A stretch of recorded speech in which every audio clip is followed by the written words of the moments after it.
Good afternoon, everyone, and a very warm welcome to this webinar on working from home in the public finance profession. I'm Ashley Moore, Corporate Communications Manager at CIPFA, and I'll be moderating today's discussion. So some of you may have joined us at our webinars before and will know that this is one of a series of webinars that CIPFA is hosting, where we're examining a range of different issues that impact on public finance professionals. And today's discussion will certainly be one we can all relate to in one fashion or another. Since March of last year, the public sector, as you will all know, has shifted to mass working from home at a previously unheard of pace. This has impacted a huge variety of roles, including on those of you working in the public finance space. Over 1 year on, with organisations starting to explore exactly what the new normal is going to look like, this is what we saw as a perfect opportunity to reflect on the experiences and challenges from the last year, and an opportunity to look to the future. What will the workplace of the future look like? And what does a hybrid approach look like for public finance professionals? What impact will it have on professionals at different points in their careers? Before I introduce our speakers, I do want to remind everyone that we want this to be an interactive event. It's an opportunity for you to put your questions and comments to our speakers and for them to respond to and discuss. As is the usual format for these events, you're able to submit a question via the chat box on the GoToWebinar dashboard that you should have on your screen. Once the presentations have concluded, I will put those forward to our speakers. You can submit a question at any time. There's no need to wait until the speakers have finished presenting. However, given the nature of today's discussions, we're also very keen to hear your reflections and your stories from the last year, as well as to answer your questions. So if you have a comment or a story that you'd like to share off the back of what our speakers have to say today, based on your experiences from lockdown, we're going to try something a little different. Please say so in the comment box. We will then attempt to get one of our events team to unmute you so you can share your thoughts, and then our speakers will reflect on the story and see how that kind of chimes with their experiences. We will very much see how that goes. So bit of an experiment for us this time around. So to discuss this topic today, I am delighted to introduce our two speakers, Lee Uthwaite and Will Goodchild. I will be handing over to Lee first. Lee has worked in the NHS since 1993 in a number of different finance roles. He qualified with CIPFA and now sits on the CIPFA Council. He's also a vice chair of our Health and Social Care Faculty Board. Lee's role with Chesterfield Royal Hospital covers finance, procurement, estates and facilities, ICT, and the Chesterfield Royal Hospital Charity. He's also the finance lead for Joined Up Care Derbyshire. Lee is also a trustee of the Healthcare Financial Management Association and sits on the Policy and Research and System Finance Committees. In addition, he's also pursuing a professional doctorate at Keele University in their Public Policy and Management faculty. So a great deal of expertise to share from the health sector. Over to you, Lee.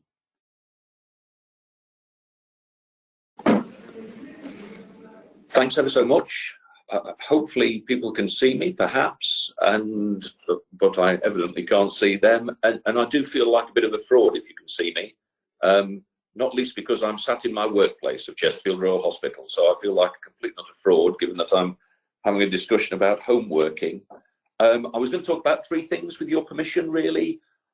I wanted to talk more broadly about my experience of 2020, just in terms of what a remarkable year it's been for the NHS and more plurally for the public finance profession. Then I was going to talk a bit more specifically about home working and the new normal. But in talking about my experience of 2020, I wanted to give permission to delegates really to just be able to vocalise what an unusual and odd year it's been. So for those folk of you that have... Hello? Sorry to interrupt, but I don't think we can see you. So let's just double check that we can get your webcam working. I've just sent you a webcam request. So, there we go. Cool. I'll let you get back to it. Am I looming large like the Wizard of Oz, as opposed to booming out like? Okay, fine. In which case, now you can see me. You can see I'm sat in the shirt and tie in my place of work, Chesterfield Royal Hospital. So just to recap a little, now you can see me. I'm going to talk a bit about my 2020 experience because I think we need to give everybody permission to vocalise that. Then I'll move on a little bit about my views of home working and what the new normal might look like. So that's where I was sort of headed. So in summary, as an NHS employee, 2020 has been a remarkable year for me because I've been sort of hybrid working on and off sides. It's been remarkably humbling just to observe how fast the NHS has moved in terms of frontline staff dealing with the pandemic. I went to visit our current last COVID patient in critical care last week, and we're down to just one COVID positive patient in the hospital. And if you look at what we were like at the sort of peak of second wave in my medium-sized DGH, we were up to about 250 COVID positive patients, and it's been a real grueler for frontline staff. I think what's been particularly interesting during this phase, however, is just not only the radically different ways in which frontline care has been delivered, but the way in which the corporate support functions have had to work during this period. Just the rapid moves we've made in terms of remote consultations, shortening some of the pathways on the clinical side have been extraordinary, but also the way in which my finance and broader corporate teams have moved around home working since the first lockdown, and how that's been perpetuated and sustained has been remarkable. I think what's been fascinating through that phase, though, is just how necessary it's been to deal with staff feeling very isolated, and some cases in the context of NHS working quite guilty about not being able to contribute more directly and on site. And as much as we've got used to dealing with two-dimensional images of each other, there is something just about the humanity of meeting people in 3D that makes the leadership task a little bit easier. So we have been doing elements of meeting up as a finance team in a socially distanced way, but it'll be fascinating what that new normal looks like. For me personally, during the COVID period, during these sort of heightened periods of escalation, the executive team's been called upon to support Incident Control Centre on a sort of 12-hour, 7-day basis, where we've had to be on site during particular phases of the pandemic. And it's been remarkable to just observe how some of the boundaries, particularly between the local government and the NHS, have been further loosened during this period. So I found myself personally delivering face masks to a local government colleague who was about to distribute them off to the care home sector in a sort of spirit of mutual aid. Even though in Derbyshire we've had quite strong local government to NHS joint working, I just think the pandemic has put that into exceptionally sharp focus about the need for that work to continue and accelerate. So I think, despite the fact we're home working, and that's the sort of title of the gig, my 2020 experience has lent itself pretty closely in terms of my broader ICS role to think through how should that porous boundary between local government and the NHS work if we've historically been not too great at just thinking through, if we've got social care over there and if we've got public health over there, what does that mean for the broader integrated care system agenda, where we're trying to get more into prevention, more into socially determined disease, and more into health inequality? How will the NHS work differently together? And obviously there's a very live debate at the moment within the NHS and with local government just about what are these integrated care systems going to do, and how we're going to work differently around that triple integration aim of primary and specialist care working differently together, physical and mental health services working differently together, and health and social care working differently together. So I can't really think of a more discombobulating moment in my career where, due to national crisis and enforcement of a very different way of working and social order, we've got a very odd collision with that about quite a fundamental upheaval, I think, about how the NHS and local government agencies and the broader public sector should work together around delivering broader health and care than sometimes the worst excesses of the NHS illness service that we've historically delivered. So there's a lot of work going on locally within the Derbyshire ICS and nationally, of course, about how the NHS and local authorities should work differently together. We are excited, stroke intrigued, stroke beguiled, stroke confused about what precisely the NHS bill will look like that goes through Parliament that enables the delivery of this long-term plan and that wider aim around healthcare integration.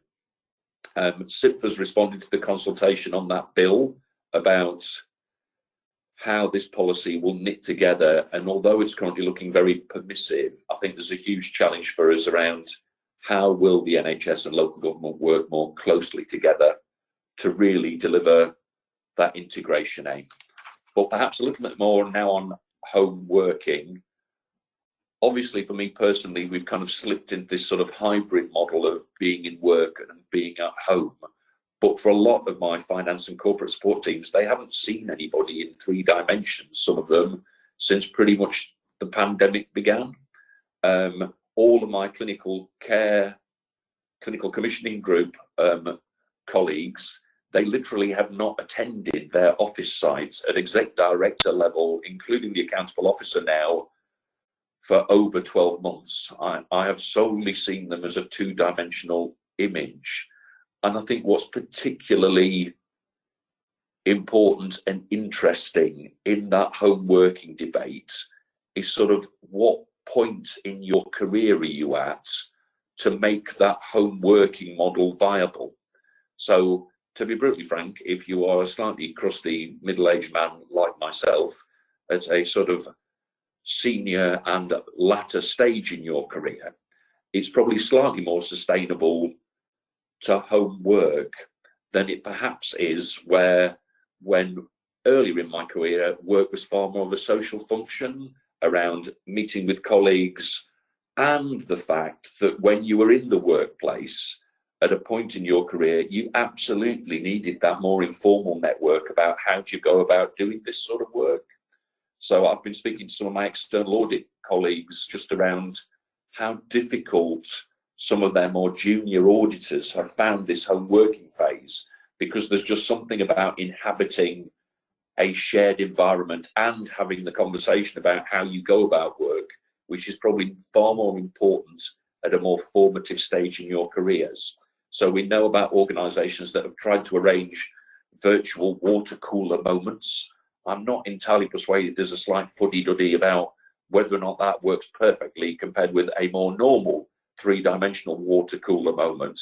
But I think the extent to which home working has impacted on your professional career has been enormously differential based on where you're at in that career. So if you've already got quite a strong informal network, as you tend to have more latterly in your career, it's easier to do the sort of 2-dimensional interface work that we've been forced to do.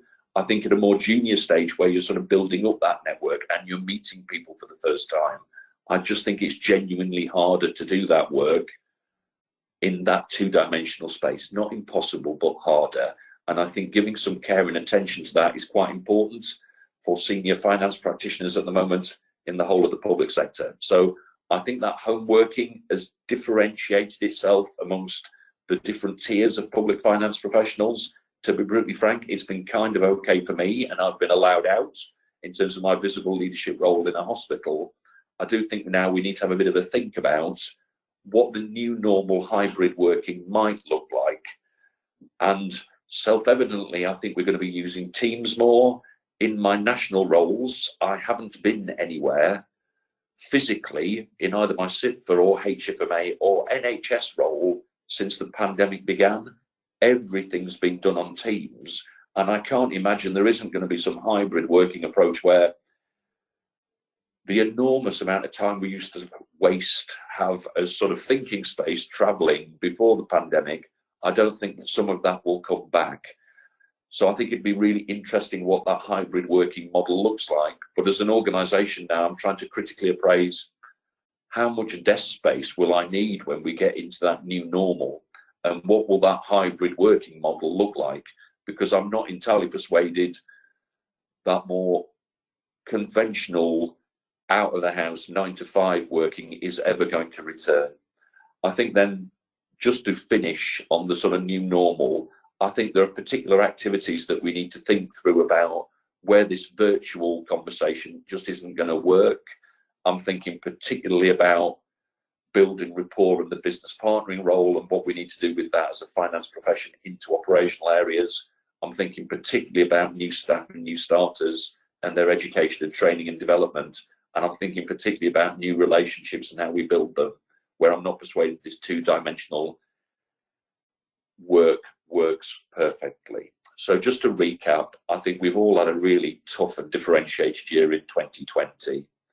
I think we've self-evidently got used to a pattern of home working, which is unlikely to shift radically away from what it's like at the moment. But we've absolutely got to think about how that new normal is going to work around our business partnering role and function, our new staff and our new relationships. So even though it's been quite enabling for some folk around home working, I think we've just got to be very mindful of, for some people who see far more at a stage in their career, the social element of work being important, how we welcome them back into the workplace when they want to come back, and how we'll do that will become very important.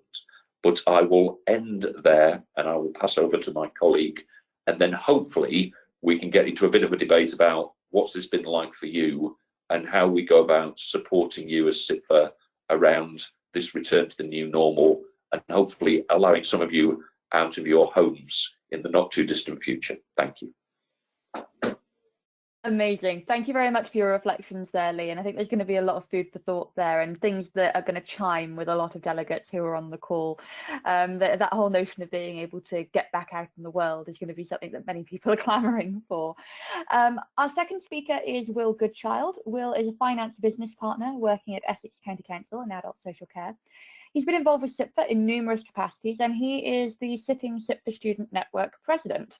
So some of the stuff that Lee was talking about just now around the experience of people who are earlier on in their careers, the experience of younger people in the public finance profession, I think it'll be really interesting to hear Will's reflections on from that particular perspective. So please do keep sending in your questions. Please do identify in the questions box if you have a story that you'd like to share. And in the meantime, I will hand over to Will. So let's make sure we can see you first, Will.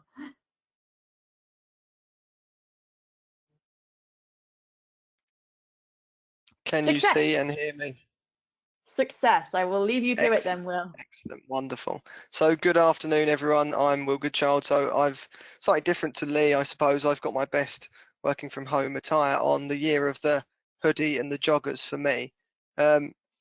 Really interesting to hear Lee's thoughts there, and especially talking about kind of the younger colleagues, I suppose. So, so a little bit about me. So I'm the current SIPFA Student Network president. I think for me, really the most important objective of the student network is to support our student members throughout their studies and early career. So that's something I'm very passionate about.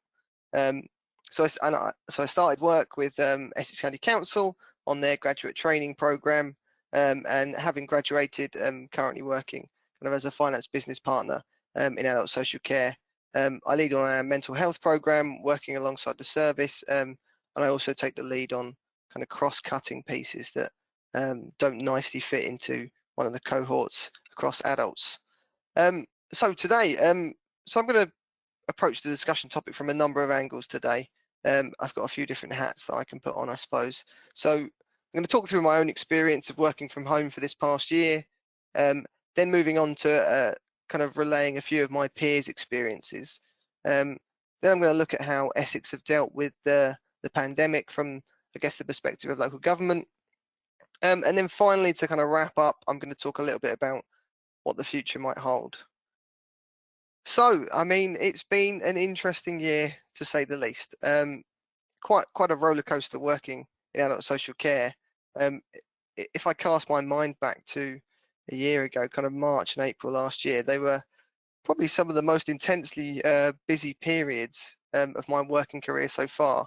I think with that kind of the increased work demands that put on me, I didn't really get a chance to stop and think about the situation I found myself in. So I think the first few months of lockdown didn't really affect me or my work at all. When the madness had slightly subsided, only slightly, but when it had, I think that's when the situation really hit me, and I began to kind of think more about the circumstances that I found myself in.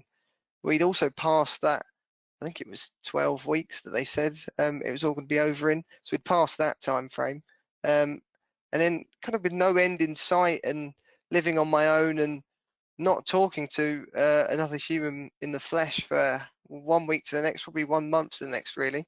That wasn't a particularly fun time, and I can see clearly how kind of isolated individuals, their mental health would be very adversely affected by that.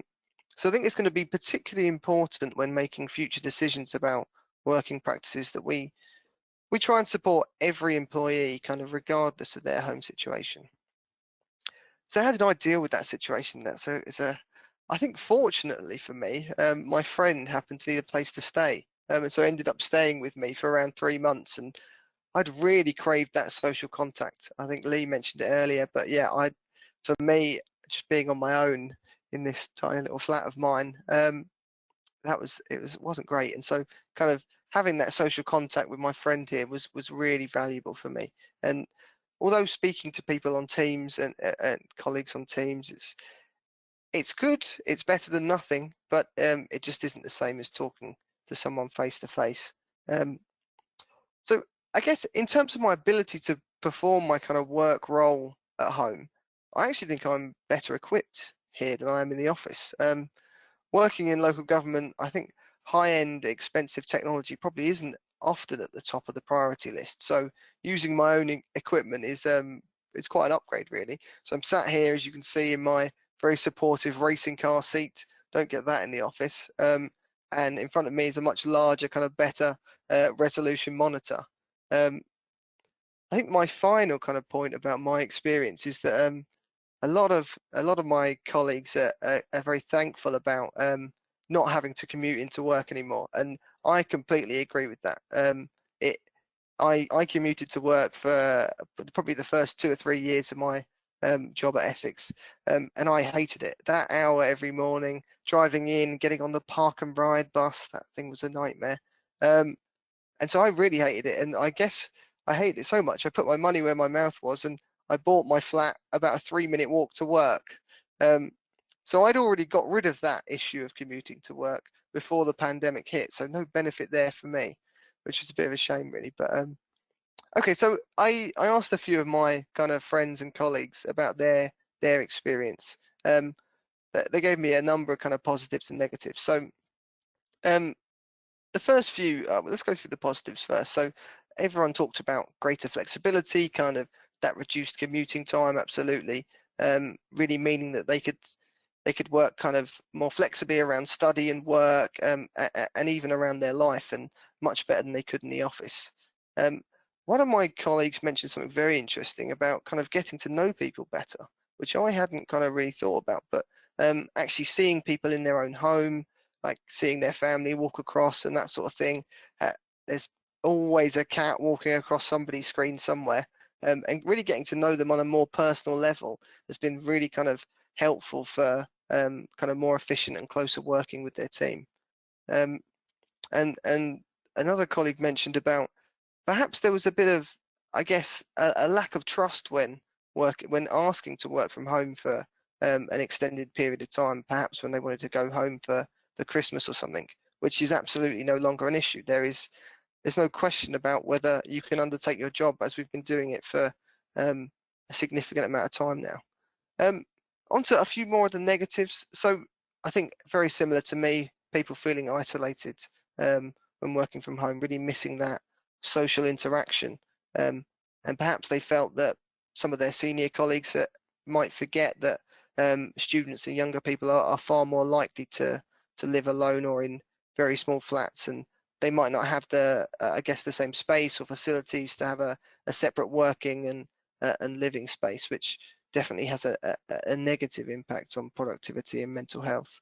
Another colleague mentioned about kind of group events are much more difficult to get the most out of. I think that's absolutely true. Kind of collaborative team meetings are much more difficult to get involved with. People talking over each other, that can be a real issue to deal with virtually, and it works much better in an office space. And then someone else talked about kind of the lines between work and study and free time really becoming blurred. I think for those kind of types of people, there's always more that you can do, and it can really be hard to create those kind of boundaries. And so my moving on. So my next kind of thing that I was thinking about was about new members of staff. So one of my other roles at Essex is kind of co-leading our graduate recruitment. I mean, I said already, I'm very passionate about bringing people in and bringing students in and making their kind of time as kind of having a good time really. So yeah, so I mean, last week we had a second virtual graduate recruitment assessment centre. So the first one we actually did back in April of 2020. It was all kind of planned for to go ahead in County Hall, but that all came to an end. So we ran it via Teams, and there's always some technological issues that can make things go wrong. But I think how can we make that transition to work as easy as possible for these people, and doing that virtually, I think there are certainly some significant challenges. So I got a few views from the people that we'd brought in. Fortunately, they were all quite positive, so maybe that was just because I was asking them. But and so one of them talked about how they found it very lucky to work in an organization where people are very friendly and empathetic and kind of happy for you to just video call them out of the blue. And so I think that's a really critical point, that we need to make sure that when people come into an organization, that it is made very clear to them that you are there to support them, and that your door is always open. Unfortunately, there's no longer a door, but that you can just call them out of the blue, and that they are kind of here to support them, and make time for them if needed. I think another critical point is rather than just leaving all of the responsibility on this new graduate, who probably be quite nervous coming into an organization, especially if it's their first professional job, is having that person who's going to be proactive about making contact with them regularly, kind of checking in on how everything is going. And so I think for me, that's the kind of role that I've taken in Essex, and I'm, I suppose, their buddy or mentor or whatever term you'd like to call it, and always having kind of regular catch-ups and checking in with them. So let's talk now a little bit more about local government. So at Essex, I think the decision was taken that all staff would kind of work remotely, except where there was an absolute business need to go into the office, I guess to check mail for legal reasons or something else, or where there was a significant mental health need identified. And so kind of since then, it feels like not a lot has happened, but I'm sure a huge amount has happened in the background. Our kind of ways of working program is what it's called, has been kind of developed, and that's really about exploring different worker styles, classifying people as anywhere workers, maybe they'd be office workers, etc. Really trying to explore the most efficient ways of working, kind of led by each of the heads of service. They've been looking at different kind of hybrid models of working, and we'll talk a little bit more about what that might really look like. I guess my preferred option. But yeah, lots of boards set up by a corporate leadership team. There's also been loads of different surveys done, really trying to keep in contact with staff and have kind of a finger on the pulse of how our employees are feeling. So in the most recent survey, 20% of staff would like to continue working from home full time, coming into the office only a few times a year. I don't think that's definitely not my preferred option, but I guess positive for me that the kind of the bulk of our staff are really wanting something more regular in the office, but all that to be decided. And so I think another kind of key consideration really is that as an organisation, we've kind of worked in this way and we've kept the wheels turning. But for me, that doesn't necessarily mean that we've been the most effective. And we've already mentioned the whole water cooler or coffee machine conversations. And for me, that was one of my favourite bits about working in the office, going to a meeting and just catching someone in the corridor that you hadn't seen for a while, and maybe you need to talk to them about work or something, or maybe you just have a quick 2-minute kind of catch up. That's something that I've certainly missed. And I think for me, lots of those conversations have been very productive, and it kind of sparks different ideas and all sorts of things. So and then something else that I was thinking about was that has the whole kind of move to a virtual world, has it worked better because many of the relationships that are critical for making this situation work, those relationships are already built. And could we really build such a high level of trust as I've got with many of my colleagues through kind of just through Teams and through a virtual world, which I'm not so sure about, but perhaps others might have different views. So we already talked a little bit about kind of the things that work better in person, about brainstorming sessions and things like that. They're always, I mean, those recruitment sessions we did last week, I think they're much better in person. You can really get a feel for who people are and what they value much better in person. So I'd much rather do the recruitment sessions in person. I think my last kind of point about Essex really is that one thing that's kind of been made clear is that it's very likely that our estate will be smaller. But to go alongside that if we have a smaller estate, there'll be kind of more resource to upgrade those kind of buildings and make sure that they're more fit for purpose, whatever that purpose ends up being in the future, and whether they're more collaborative spaces or whether there's COVID friendly areas and things. So I think hybrid working it seems like the most likely option, and probably the one that will fit most people's needs. So we're not quite sure how that looks in practice, but I think kind of the idea that seems the most practical for me would be to perhaps split the week into two parts and say that from Monday to Wednesday, there's kind of a rotation of different teams coming into the office, and that they've got their own space and they come in and do those kind of collaborative pieces of work together. And then perhaps on a Thursday and Friday, there's kind of I suppose a free-for-all. There's the option for staff to come into the office if they would prefer. They'd be able to book a desk in a certain area if they really would prefer that kind of office work.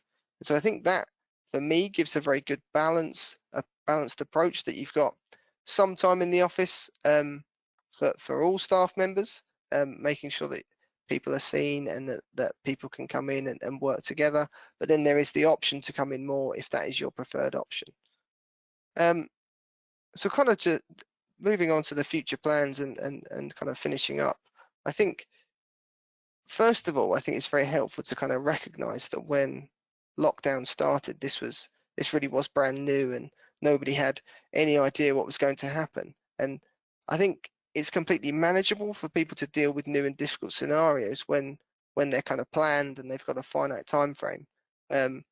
It's much more difficult for people to deal with things like this when they are seemingly never ending. I think my example of this is that parents across the UK really can deal with the summer holidays because they know when it's going to happen, they know when it's going to end. And so I think kind of reflecting on that, public sector bodies really, if they're going to move forward effectively, I think really it's imperative that they have open and honest and like clear discussions with their employees and the impacts that it will have on them.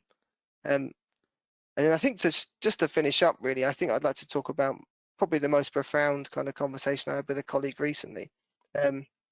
So I really haven't enjoyed this year. This working from home deal has not been that fun for me. But when we were talking about it in more detail, she really kind of crystallized something for me, that there probably is a very significant difference between working from home during lockdown and working from home when everything opens up and is much more normal. And I hadn't really considered the kind of the two different things previously, but I think they're going to be very different things. And she gave kind of the example that, I mean, I live in a flat very close to work, so would it be possible when everything opens up that she'd come and work from mine in the morning? We'd go and meet in Chelmsford at a coffee shop and work there for a few hours together. You take short breaks, you have a chat, you have that kind of social contact that I've so sorely missed. But everything else kind of continues as it is. We're all working from home. I'm in my far better setup. So yeah, I think that was a really kind of profound thing that we talked about recently. So I think I'm going to end there, and we can move on to some questions if anybody has any. Amazing, thank you, Will. Some really interesting food for thought there from both of our speakers, but I'm very much in the same position. I don't think I'd ever really considered the idea of what it is that people don't like. Is it working from home or is it lockdown? and the experience of working from home when society reopens may be something quite different to what the experience of working from home is now. Will those people who aren't turned on to it already, will their feelings change? We've had a reflection off the back of some of the points that you've made, Will, that I don't know if you'd want to make any comment on. Just an interesting point about trust from Will. I'm in a similar situation to you in that I live very close to work, and for that reason I didn't feel justified requesting to work from home before, but actually there are still tons of benefits from it. I've been able to go to my local park at lunch to do some training, which I never would have done in the office. However, you do make a great point about space for younger people. When I was doing my training only a few years ago, I lived in a small flat and didn't have a table at all. I found it hard enough studying SIPFA that way, but if I had to work from home for a year like that, I don't think I would have coped. So, I mean, Will, what are your kind of reflections on that, thinking back to your studying days and what that would have been like under the current circumstances? Yeah, so I think really interesting reflections there. I mean, I'm in that kind of situation at the moment. So I've got my desk and that's kind of the only space that I've got in my flat at the moment. So I have to put my laptop away whenever I want any food, and so it's a bit cramped. It's a bit that, I mean, I've not got a garden. I think that's something that other people perhaps don't always remember. I've got a balcony to go outside and get some fresh air on, but fortunately Chelmsford's got lots of parks nearby, so it's not too bad for me. But I think that isn't going to be the case for everybody. And yeah, I think it really can be a very difficult time for younger people. That's oh, someone's asking to put my webcam back on. Okay, probably can see me again. There we go. Yes, so it really can be a very difficult time for people being so isolated. And I think if I didn't have kind of such a strong support network around me, and having made many different friends kind of through SIPFA especially, who are all kind of in similar kind of situations to me, that could have been really, really difficult. I loved going into college, so I really wouldn't like the kind of learning online. Going for a beer after college was always a nice relief, really. So yeah, I wouldn't have liked studying during this time at all. Fair enough. Just wanted to bring Lee back as well. Lee, I don't think we can see you. Let's bring you back for the Q&A. There we go. I've got you both back. Fabulous. Okay, so I have a question from a delegate around advice on the best way to integrate and train up new people at a distance. So Lee, if I bring you in on that one first, and then we'll spring over to Will, given you've recently been involved in graduate recruitment. I'll just come in on the trust issue first, if I may. Absolutely. I almost think, Will, colleagues, a bit of that's almost kind of generational. I'm thinking back to an earlier point in my career with a very venerable chief exec in the health service who will remain nameless. When I was discussing, oh crikey, 15 years ago, just what was our policy and approach to home working, given where we occupied was an incredibly expensive estate, and providing desk space was a bit of a dear do. And I was told by said venerable, now retired chief exec around home working, Lee, I am not paying people to stay at home to do their washing. And I think there is something just about what is our expectation around what people are doing when we can't physically see them doing it, that I think generationally now we've kind of transcended that a bit about there isn't an assumption that you're doing your washing when you're home working, I think, in most senior staff anymore. And surely after the last 12 to the 18 months where we've kind of kept the lights on in the public sector, despite the fact we haven't been able to see the people, some of them that have kept the lights on, surely we've transcended some of that thinking. I think this is far more about the kind of employee-employer bargain about what's the best place for you to do stuff. And on some occasions, having the thinking space and not having to do that bloody hateful commute is blooming helpful.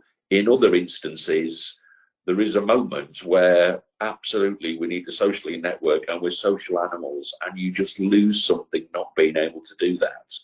And I do think home working will feel very different when it's something potentially people are choosing to do, as opposed to something they've absolutely been forced to do because of the pandemic. And I think that will feel very different. But Will's absolutely right. It's all right for me in Outhwaite Towers when I go into the East Wing, into my office to do my homeworking.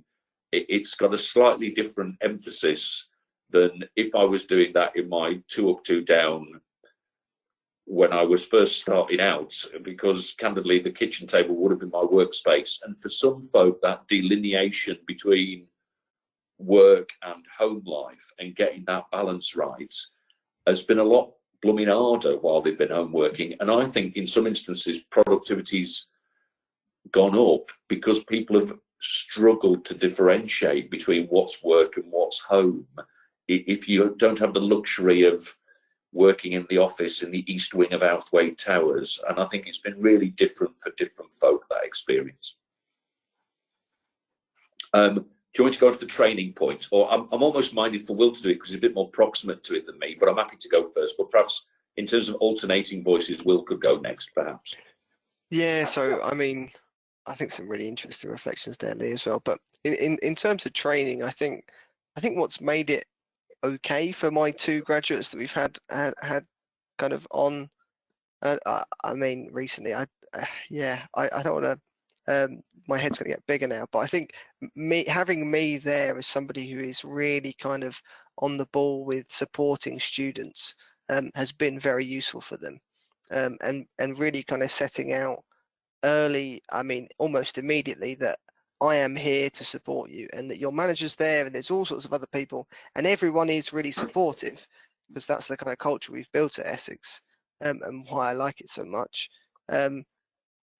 But I am actually here just to support you, and so whenever you need anything, just, I mean, give me a call. You don't need to put a meeting in, just send me a message, whatever. If I don't pick up, it's because I'm busy, but that I'm not ignoring you. That's just the way things are going.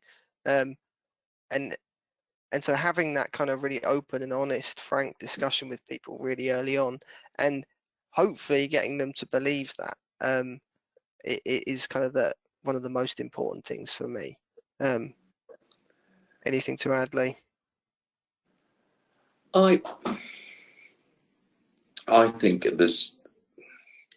the point at which you are a most social animal is a bit of an age-dependent thing, I think. So I just think about the university experience remotely is a completely bloody different experience, and I wouldn't want to do that.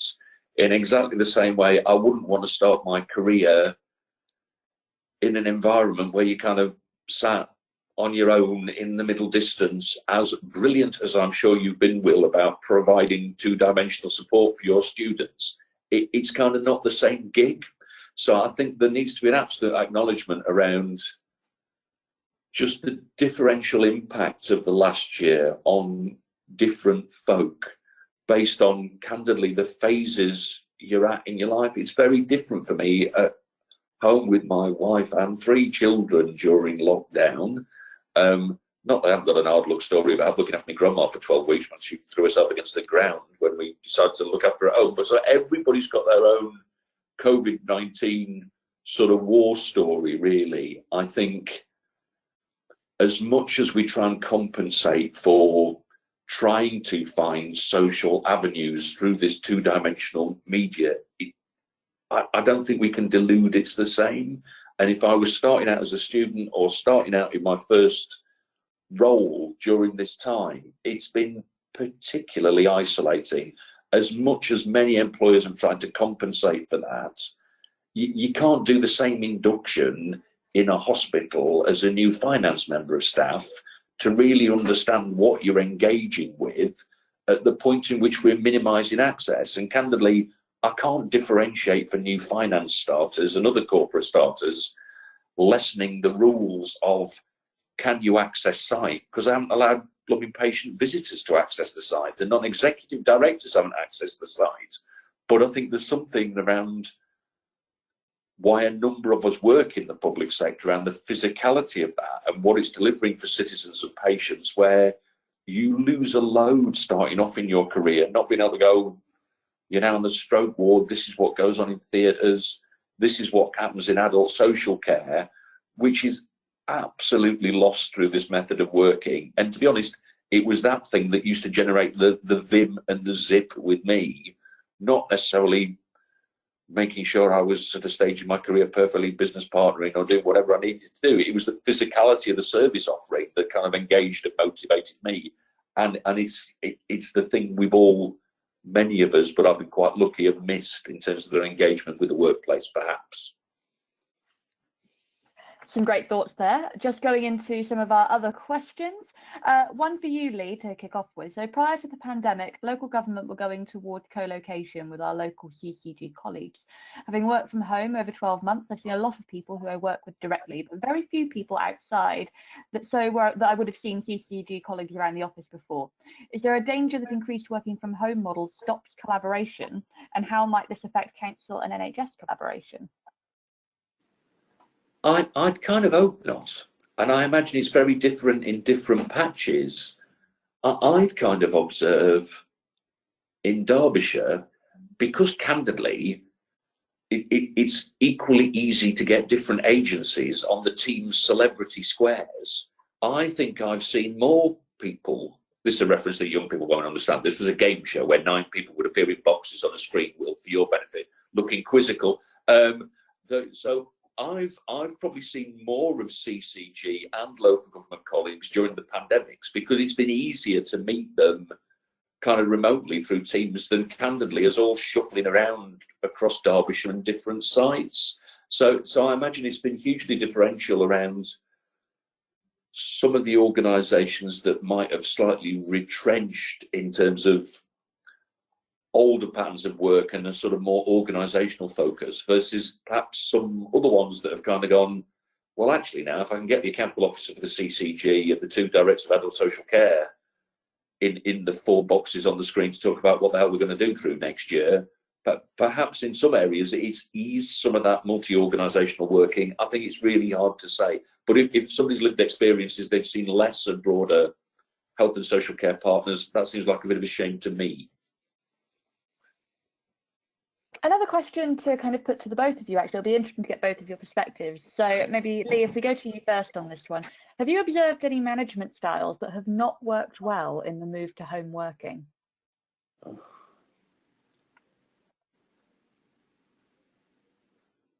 I personally really struggle to deconstruct good, bad management and what management styles are good or bad and work in a particular context. I think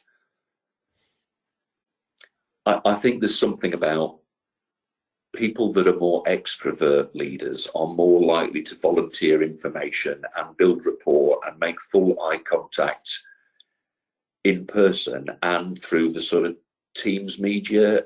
I think for some people who are more introvert, perhaps there's a polarizing thing about just working through Teams. I think self-evidently, if you've historically had quite a directive, quite a supervisory management style, and have reinforced that in person in the workplace, you've been put at a bit of 6s and 7s, haven't you? Whilst you haven't managed to be able to kind of sidle up to people and find out precisely what they're doing. I think for some people at a senior level where you're used to operating and giving people a lot of autonomy about what they do and how they go about doing it, I've found it, because I kind of tend to work in that way, relatively easy, to be honest. And then, to be honest, people checking in and just going, well, I'm doing it like this, you're kind of all right with it, or what do I do about X or Y? I found it kind of okay. The bits that I found harder are kind of building rapid rapport with new people. I just think it is harder not to do that in person. So there are particular things that I've continued to do on more vexatious issues or when I'm dealing with new folk where I've tried to contrive doing that in person, because there's some elements of the sort of non-verbal communication stuff that kind of doesn't quite work in this 2-dimensional space. So I'm not persuaded there's a kind of management style or leadership style that lends itself to remote working particularly, other than I think if you're reasonably good at empowering people and building rapport with them in person, you should be able to do that more or less through the two-dimensional media. But I think there's particular instances of stuff where, in terms of imparting and discussing stuff that's particularly vexatious, or you've got particular divergent views on issues, I think in some instances people are more likely to remain silent on them and not volunteer it. Candidly, for my leadership style, if I can't kind of force people slightly to speak out, it's slightly easier to do that, I think, in person than kind of singling them out on the team screen and going, it'd be really, really useful to get a contribution for you. But some of the chat nonsense I think is really helpful. I think our board meetings and a lot of the meetings we do through the chat, we surface a lot of more issues because it forces a discipline. So I think it's a real mixed economy. Sorry, that was a rambling, and I'll let Will come in.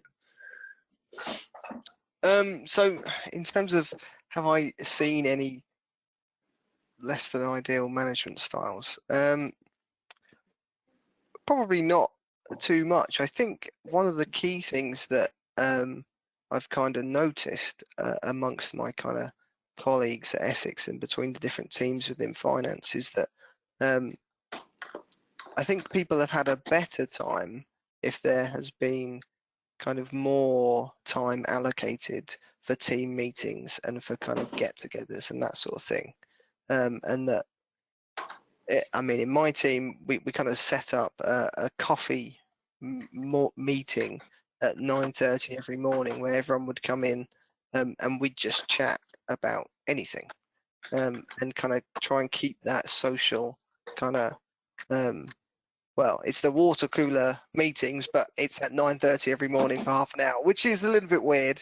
But you get used to it because you have to, really.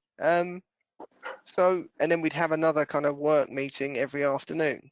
And yeah, the two kind of cross over a little bit. But that's also kind of what needs to happen for business continuity and meeting the business needs. So I think in places where that hasn't happened, people have felt a little bit less connected to their team.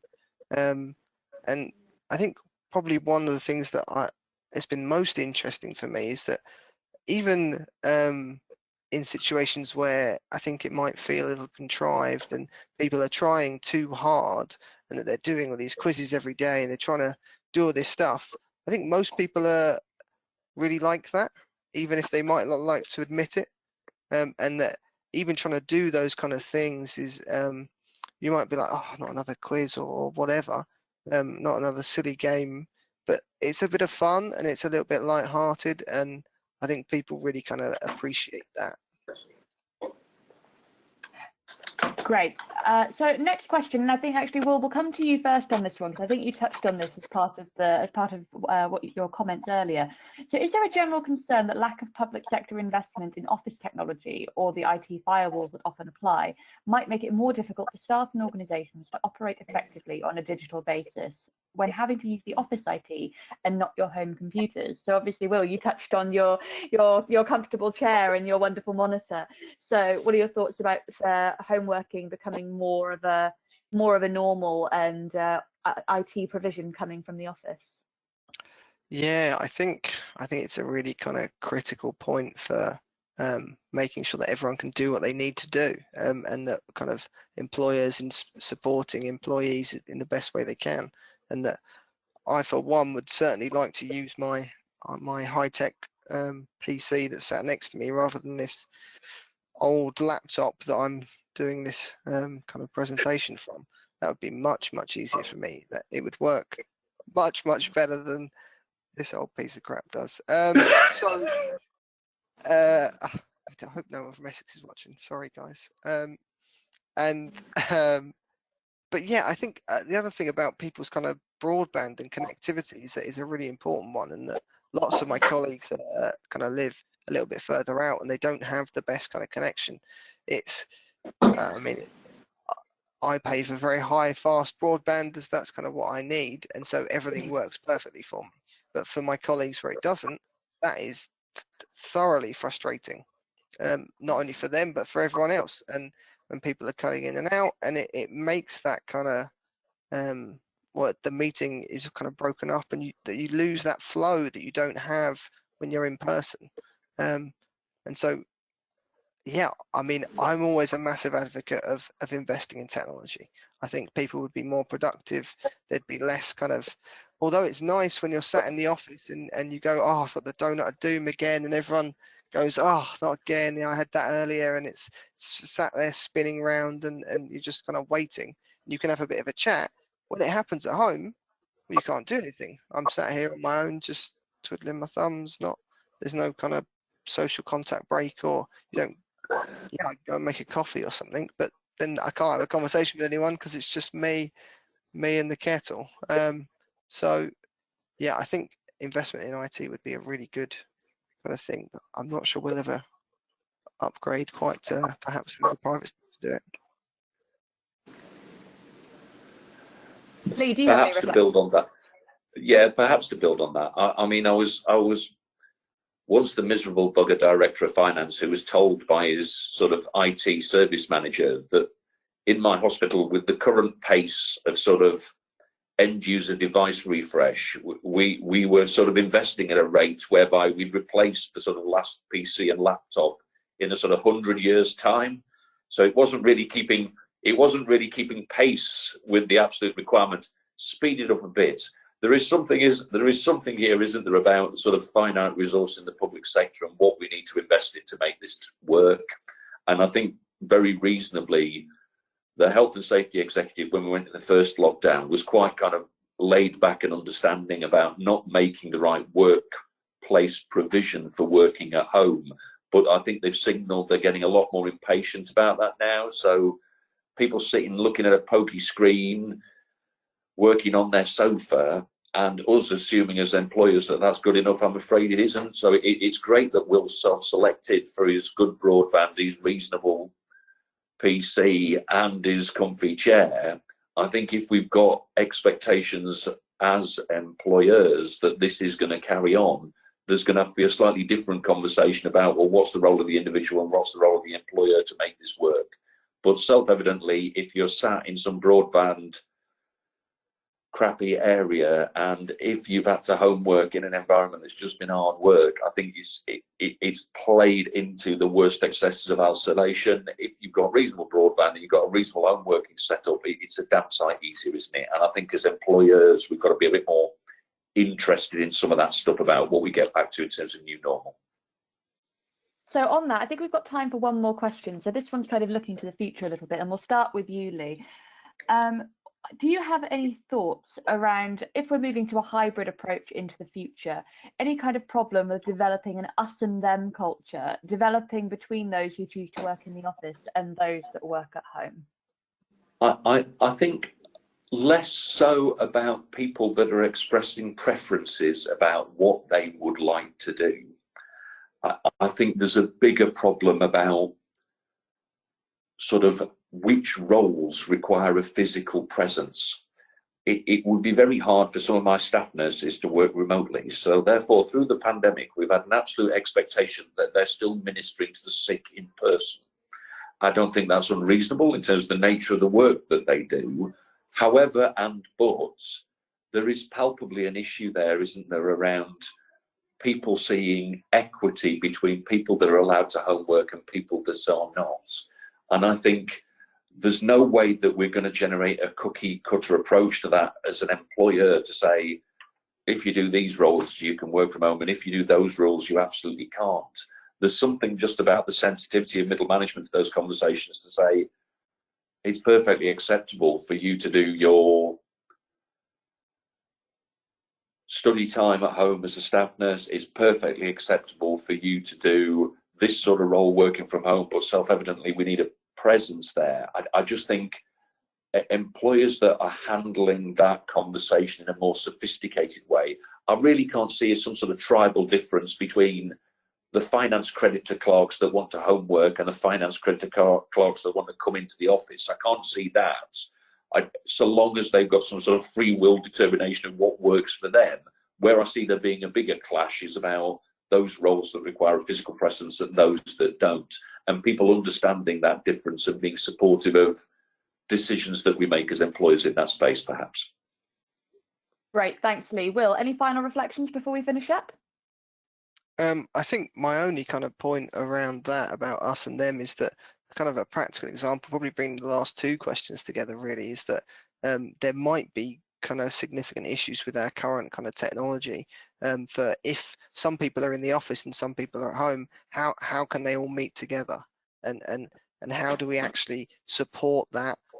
I assume with some form of technology, because I can't really, it didn't really work before. There was certainly an us and them, and the people in the office were all kind of there in the meeting, and you're in that, you've got this like jabber or whatever it was called in the middle of the table with the speaker coming through, and then their connection kind of loses, they lose connection, and it's like, well, okay, the meeting carries on, but that isn't kind of what happens anymore, really. Like we're in a very different world, and how can we make sure that the technology functions for if we've got half the people at home and half the people in the office? That's really what I think. Brilliant. Thank you very much. And thank you to both of our speakers for your time today. And I'm afraid that's where we do have to wrap up. The webinar will be available on our YouTube channel shortly, so please do subscribe to watch it back or to share with colleagues, as well as for access to all of our previous and future free webinars. Unfortunately, we didn't get a chance to get to all of the questions today, so I will go back through them and put them to our speakers and see if we can get back to you personally after the webinar. We hope you found today's discussion interesting and informative, and we hope you'll join us again soon for another webinar. Bye for now.